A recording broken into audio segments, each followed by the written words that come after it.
블록체인 백과사전 불배! 네, 안녕하세요. 저는 디지털 마케팅 전문가 홍준입니다. 네, 안녕하세요. 블록체인의 모든 것을 읽어주겠다. 아나운서 정혜란입니다. 네, 벌써 19번째 시간입니다. 네. 네. 오늘도 재밌는 키워드가 많이 오늘은 있어요. 키워드 자체는 좀 어렵지 않기 때문에 아마 이해하시긴 좀 더 편하실 것 같고 계속 네. 말씀드리지만 이 불백에선 지금 블록체인에 관련된 중요한 키워드 100개를 소개해드리고 있습니다. 그래서 네. 모든 키워드를 완전히 다 이해하기는 어려우시겠지만 어떤 의미가 있는지를 확인해 두시는 것만으로도 굉장히 의미가 있다. 그리고 지금 우리 네. 예나님께서 이 글 읽어주시면서 본인의 눈높이가 높아지고 이해도가 높아지고 있음을 알고 우와. 있기 때문에 그런 부분이 좋은 거고 요 내용들은 누가 해주셨다 그랬죠? 네.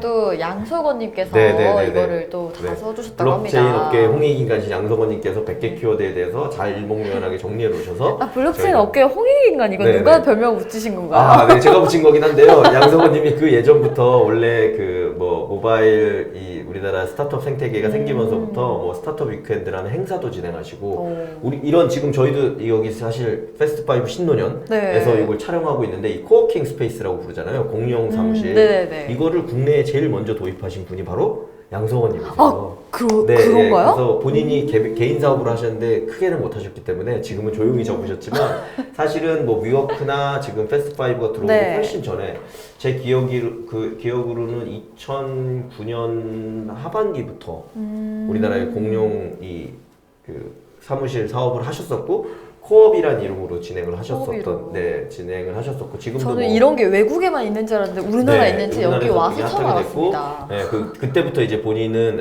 내 마을의 이장처럼 여러 사람을 돕겠다 해서 이장님이라는 별명을 그 이전부터 갖게 되셨었고요. 네, 그래서 하여튼 그분께 늘 감사드리며 네. 방송을 찍고 있습니다. 네, 오늘도 들어가 볼게요. 시작해주시죠. 퍼블릭 블록체인, 네트워크 참여에 제한이 없고 누구든지 블록체인의 데이터를 읽고 쓰고 검증이 가능하다. 네트워크에 참여하는 모두가 운영 주체이기 때문에 블록체인을 유지하려면 경제적인 인센티브인 채굴이 필요하다. 블록체인 네트워크의 51% 이상의 동의를 얻어야 프로토콜로 변경할 수 있음.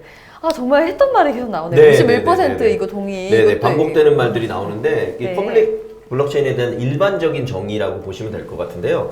퍼블릭 블록체인 자체는 사실 지금 설명드리고 있는 방식은 이제 합의 알고리즘이라는 방식이 POW인 경우에 다시 말해서 POW. Proof of Work 그래서 작업 증명.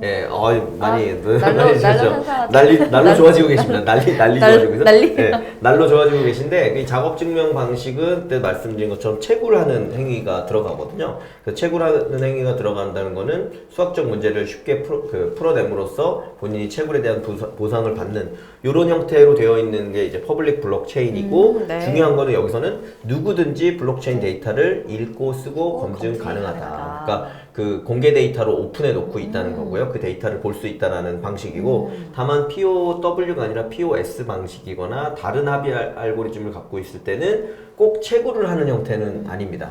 그래서 아까 얘기한 것처럼 이 수학 문제를 푸는 것처럼 그리고 이 서버 전기, PC 전기를 많이 사용하는 것처럼 꼭 채굴하는 방식은 아니지만 기본적으로 누구든지 블록체인 데이터에 접근해서 읽고 쓰고 검증 가능하다는 기본 컨셉을 가지고 있다고 보시면 될 것 같고요. 네, 여기도 퍼블릭이잖아요. 그러니까 공공성이 있으니까.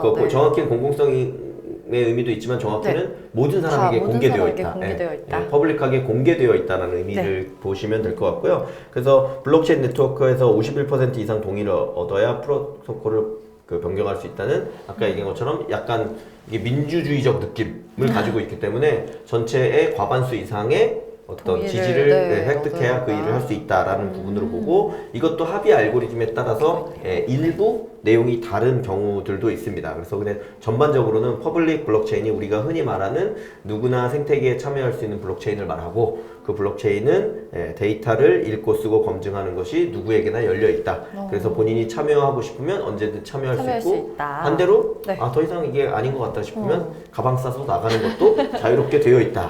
정도로 보시면 될 것 같습니다. 네, 다음은 프라이빗 블록체인입니다. 하나의 기관에서 독자적으로 사용하는 블록체인으로 중앙기관이 모든 권한을 가지며 네트워크에 참여하기 위해선 해당 중앙기관의 허락이 필요하다. 읽기, 쓰기, 합의 과정에 참여할 수 있는 참여자가 미리 지정되어 있고 필요에 따라 특정 주체가 새로 추가가 되거나 제거가 됨.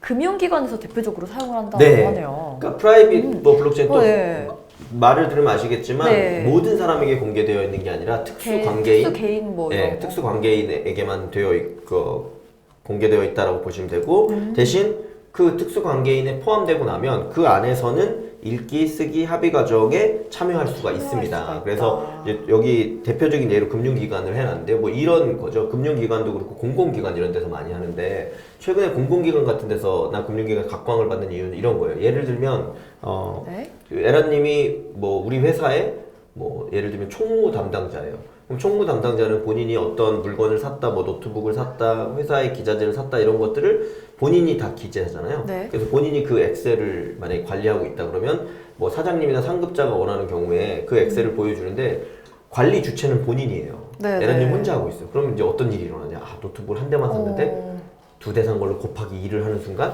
비용이 2배로 발생하는 거잖아요. 네네네. 그러면 소위 말하면 아 너무 제가 믿는 분이고 신뢰도가 높은 분이긴 하지만 아까 이것처럼 그 포모 현상이나 조모 현상으로 인하여 본인이 투자한 돈을 잃을 거나 이렇게 개인의 어떤 심리 상태나 이런 거에 따라서 원부를 조작하는 일이 발생할 수 있죠. 그럴 수가 근데 있겠네요. 작은 회사들이나 이런 데서는 원부를 관리하는 사람 한 명이야.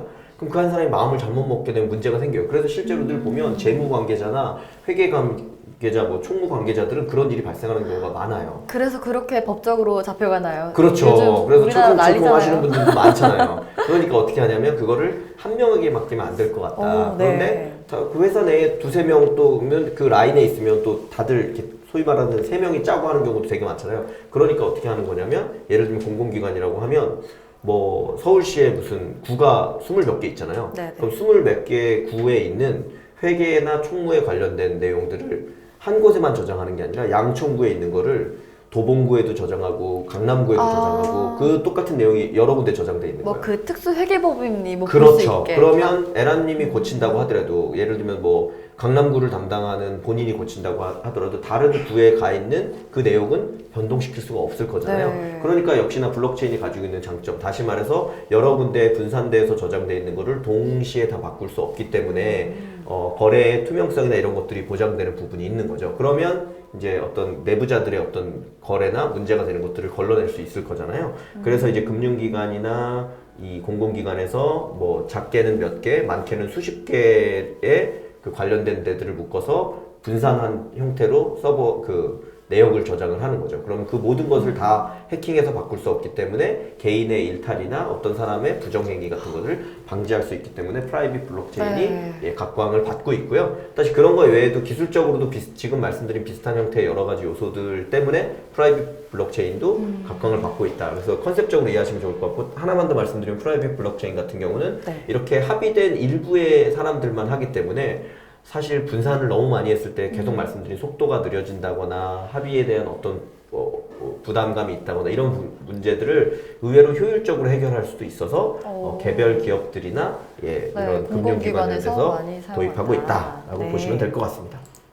정말 금융기관에서는 정말 많이 사용하는데요. 네, 그러면 이제 근데 한 군데서 조작을 하든 다른 군데서 어떤 그거에 대한 검증이 되기 때문에 훨씬 효율적이라고 할 수 있겠죠. 네, 프라이빗 블록체인 그렇게 이해하시면 될 것 같고요. 다음은 나옵니다. 사토시 나카모토. 하도 많이 들었던데. 2009년에 암호화폐인 비트코인을 개발했다. 사토시 나카모토라는 이름은 가명이며 실제 인물이 누구인지는 아직까지 밝혀지지 않았다. 사토시 나카모토는 비트코인을 만든 당사자로서 비트코인을 채굴한 최초의 인물이다. 사토시 나카모토가 최초로 블록을 생성하여 50비트코인을 채굴 보상으로 받은 날이 2009년 1월 3일이라고 합니다. 네. 이게 또 가명이니까 뭐 집단일 수도 있고 뭐 단체일 수도 그렇죠. 있고 개인일 수도 있겠네요. 역시 이제 뭐 수준에 올라와 있으니까 또 에라님이 아주 정확히 말씀하셨는데요. 그러니까 사토시 나카모토 뭐 이름으로 보면 일본인이어야 되잖아요. 네네. 그런데 지금 저는 일본인인 줄 알았어요. 그러니까 일본인인지 아닌지도 알 수 없고요. 그 다음에 말씀하신 것처럼 이게 개인인지 기관인지 뭐 집단인지 뭐 정부인지도 밝혀진 바가 없습니다. 그래서 다만 이제 그 논문을 낸 사람의 이름이 가명이긴 하지만 사토시 나카모토로 되어 있기 때문에 우리가 이제 비트코인의 아버지, 비트코인의 창시자를 사토시 나카모토라고 부르고 있고 사토시란 말은 지난번에 우리 또 불백에서 한번 설명드렸는데 그래서 그 비트코인을 만든 아버지잖아요. 아버지를 기르기 위해서 이 소수점 아래로 내려가는 1비트코인이 아시다시피 거의 한 1,000만 원 정도 하잖아요.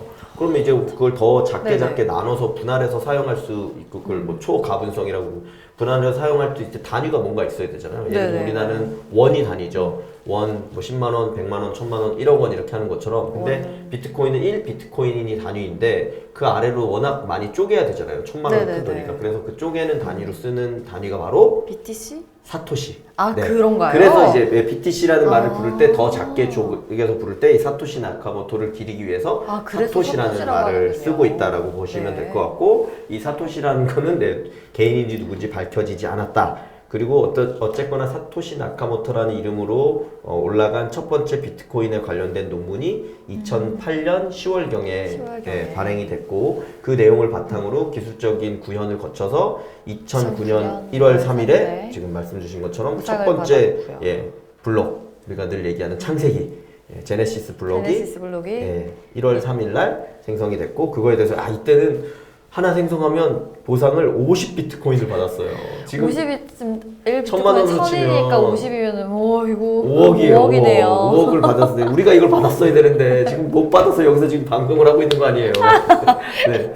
네, 그래서 사토시 나카모토는 비트코인을 개발한 사람이자 어떤 그 전체를 이루는 지금은 밝혀지지 않았기 때문에 말이고 뭐 앞으로도 안 밝혀질 확률이 높은 것 같아요. 지금까지 안 밝혀진 걸 보면 개인이 아니고 뭐 10년이 넘었는데. 네, 집단일 수도 있고 그런 거고 다만 어떻게 보면 비트코인의 창시자이고 그래서 그를 기리기 위해서 비트코인의 이 소수점 아래로 내려가는 단위는 사토시라고 사토시라는 한다. 말을 쓰고 있다 정도로 네. 이해하시면 좋을 것 같습니다. 네, 오늘 여기까지 또 하도록 하겠습니다. 네, 감사합니다.